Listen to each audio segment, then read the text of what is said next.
Assalamualaikum warahmatullahi wabarakatuh. Pada kesempatan kali ini saya akan memperlihatkan bagaimana cara melakukan uji validitas dan uji realitas pada butir soal hasil dari pretest dan posttest. Nah, sebelumnya kita lihat dulu apa itu uji validitas. Nah, uji validitas itu biasanya berguna untuk mengetahui kevalidan atau kesesuaian kuesioner yang digunakan oleh peneliti dalam mengukur dan memperoleh data penelitian dari para responden. Nah, dasar dari pengambilan uji validitas itu biasanya ada dua. Bisa dari R hitung dengan R tabel ataupun dari nilai signifikansinya. Nah, jika dari nilai R hitung, yaitu jika nilai R hitungnya lebih besar dari nilai R tabel, maka itu disebut valid. Dan jika nilai R hitungnya lebih kecil dibanding nilai R tabel, itu tidak valid. Jika melihat nilai signifikansinya atau signifikan, jika nilai signifikannya kurang dari 0,05, itu sama dengan valid. Nah, jika nilai signifikannya lebih besar dari 0,05, itu tidak valid. Nah, baiklah, langkah pertama yang akan kita lakukan adalah melakukan uji validitas pada hasil uji coba, yaitu pretest. Pertama-tama yang kita klik adalah Analyze, kemudian kita pilih Correlate, pilih Bivariate. Nah, ini kita mau semuanya ini kita masukkan ke dalam kotak variabel. Kita buat saja. Kemudian kita pilih tanda panah ini.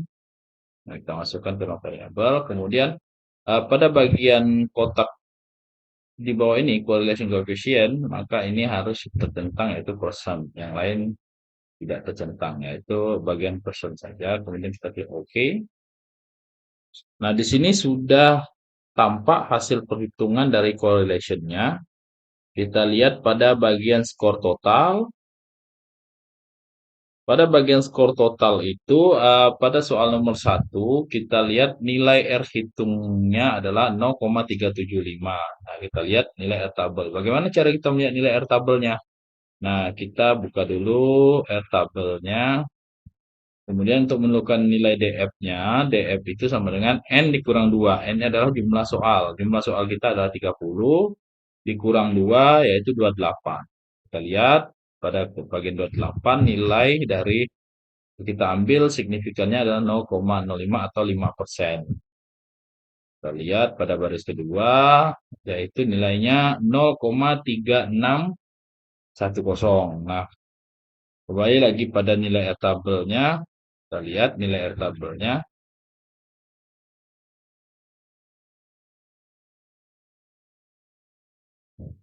Tabelnya. Ya, nilai R tabel dari soal nomor 1 adalah 0,375 atau lebih besar dari nilai 0 atau nilai R tabelnya. Ini nilai R hitungnya 0,375 lebih besar dibandingkan nilai R hitung yaitu 0,361. Maka soal tersebut dikatakan valid. Kemudian pada soal nomor 2 juga dikatakan valid, yaitu nilai R hitungnya adalah 0,554. Sedangkan nilai R tabelnya adalah 0,361. Nah, di sini kita bisa lihat atau juga secara langsung diperlihatkan bahwa nilai-nilai R hitung yang diberi tanda bintang ini adalah sifatnya itu valid. Jadi soal yang digunakan itu tingkat kevalidannya itu valid, dan jika dia tidak ada bintang maka nilainya tidak valid. Atau bisa kita lihat nilai jika bintangnya 1 sepertinya itu nilainya itu tidak jauh, nilainya jaraknya itu tidak terlalu jauh dengan nilai R tabel yaitu 0,36. Namun jika bintangnya itu ada 2, maka di sini kita lihat ada 0,554, maka nilainya itu nilainya lumayan jauh tingginya atau ada jarak. Makanya dia dapat nilai atau diberi bintang 2.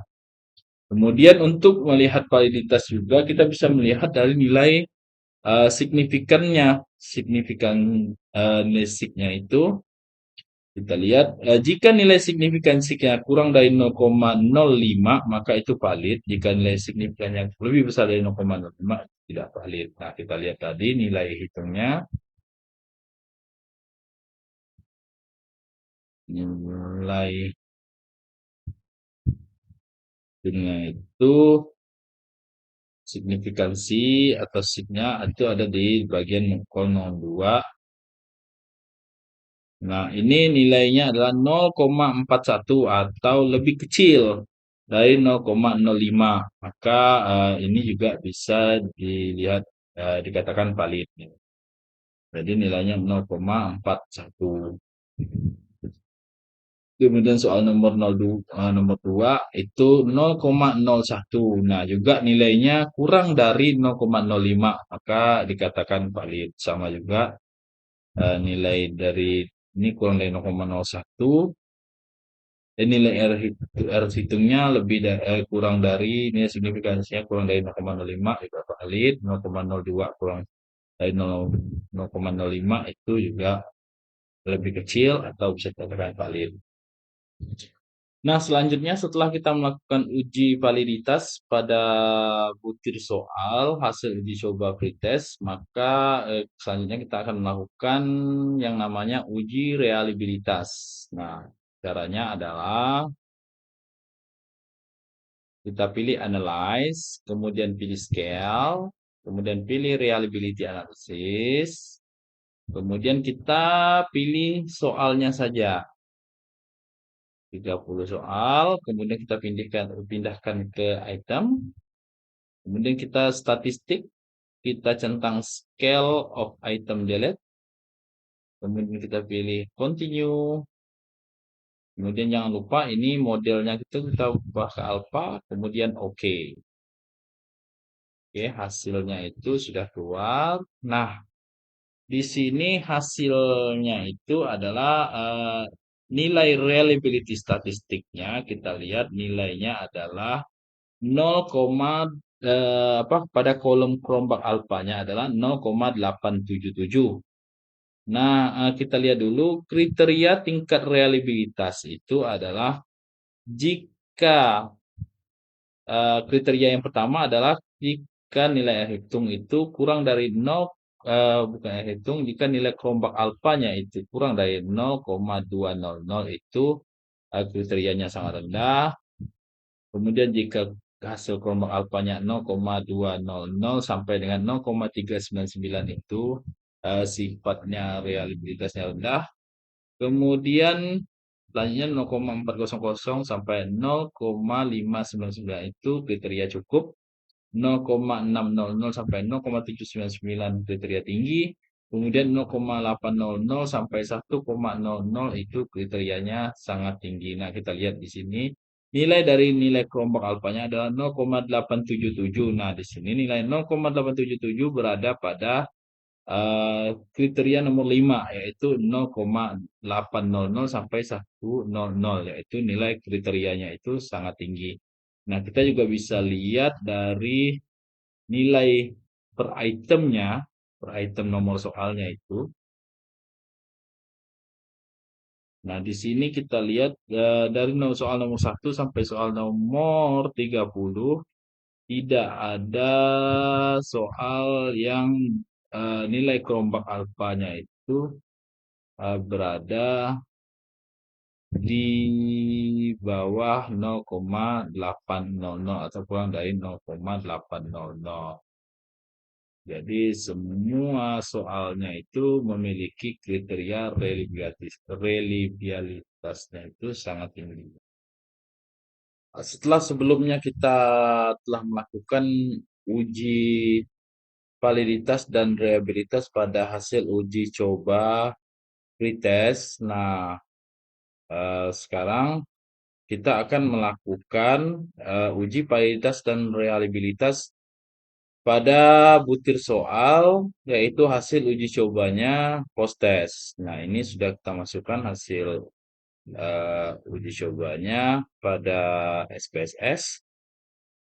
Nah, pertama-tama kita akan melakukan uji validitas pada hasil uji coba post test ini, langkah pertama adalah analyze, pilih correlate, kemudian bivariate.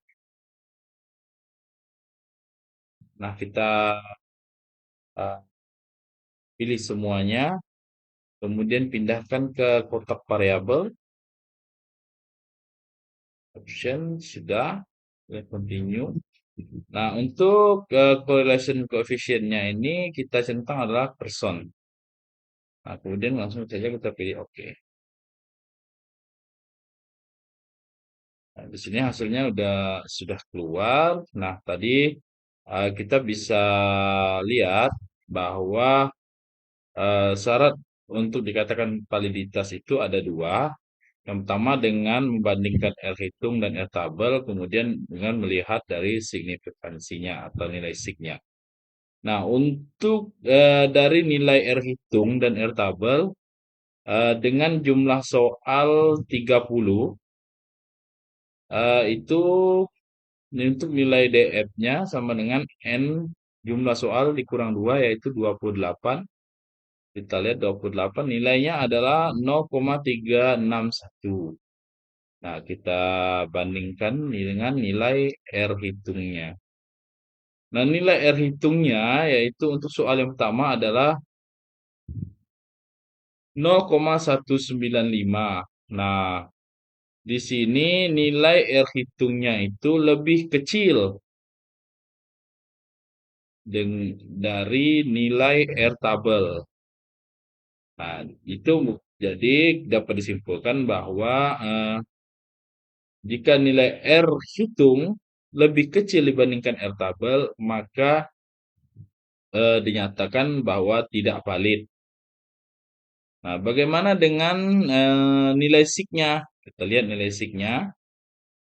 Nilai signya atau signifikansinya itu berada di 0,307 atau nilainya berada di atas 0,05. Kita lihat jika nilai sig berada lebih besar dibanding 0,05, maka soalnya itu atau bisa disimpulkan bahwa tidak valid. Kita lihat nilai R hitung juga pada soal nomor 2. Nah, pada soal nomor 2 memiliki nilai R hitung 0,534 atau lebih besar dibandingkan dari 0,36361. Nah, ini membuktikan bahwa soal nomor 2 itu valid. Dan juga nilai signifikansinya adalah 0,02 lebih kecil dibandingkan dengan 0,05. Jadi membuktikan bahwa soal itu juga valid pada soal nomor 2. Nah, setelah kita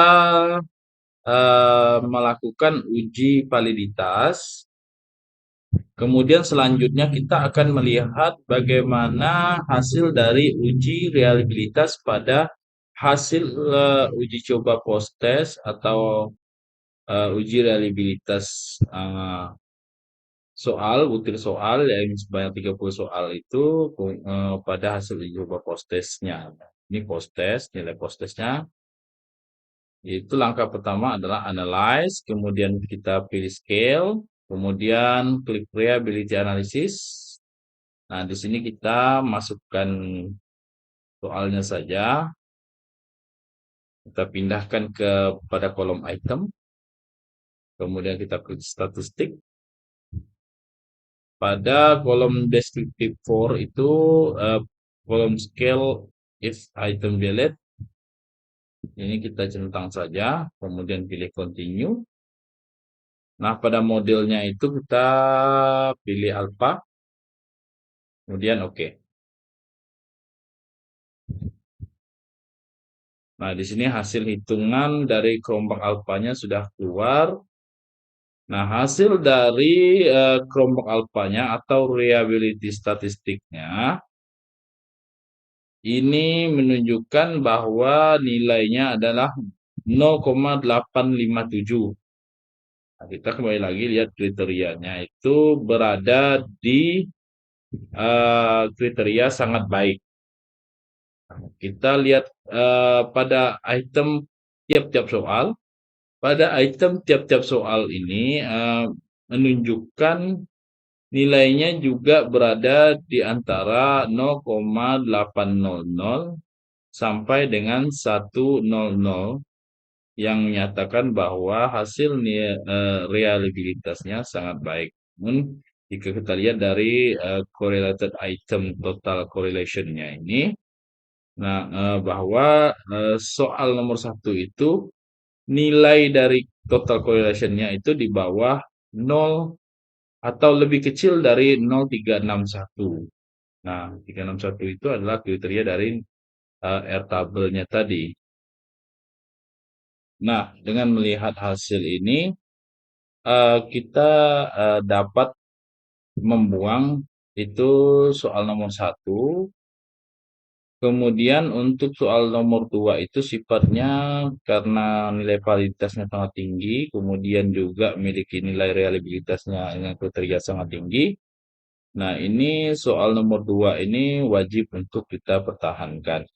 Nah, itulah langkah-langkah dari uji validitas dan uji reliabilitas pada butir soal, baik hasil dari pretest maupun hasil post-test. Nah, demikianlah. Sampai berjumpa lagi pada video berikutnya. Assalamualaikum warahmatullahi wabarakatuh.